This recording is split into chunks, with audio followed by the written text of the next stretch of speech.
আমরা কিন্তু কোরআনকে আমাদের বাংলাদেশে কোরআন শরীফ বলি, তো আল্লাহ তাআলা কোরআনকে কোরআন শরীফ কোথাও বলেন। আল্লাহ তাআলা কোরআনকে কোথাও বলেছেন কোরআনে মাজিদ, বাল হুয়া কুরআনুন মাজিদুন ফি লাওহিন মাহফুজ। আমি লাওহে মাহফুজে এই কোরআনে মাজিদকে রেখেছি। এটা হচ্ছে কোরআনের বাড়ি, সাত আকাশের উপরে। আরেক আয়াতে আল্লাহ তাআলা বলেছেন ইয়াসিন ওয়াল কুরআনিল হাকিম।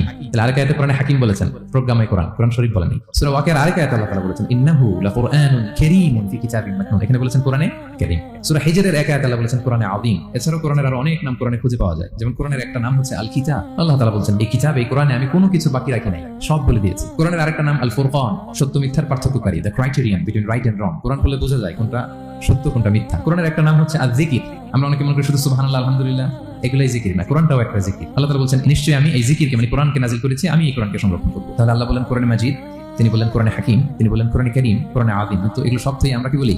কোরআন শরীফ বলতে পারেন, অর্থ ভালোই, কিন্তু কোরআনে নাই, আল্লাহ তাআলা বলেন নাই। আসুন কোরআন শরীফ বলার পাশাপাশি আমরা কোরআনে কারীম, কোরআনে মাজিদ এগুলো বলতে অভ্যস্ত হই, কারণ এভাবেই কোরআনকে পরিচয় দিয়েছেন আল্লাহ।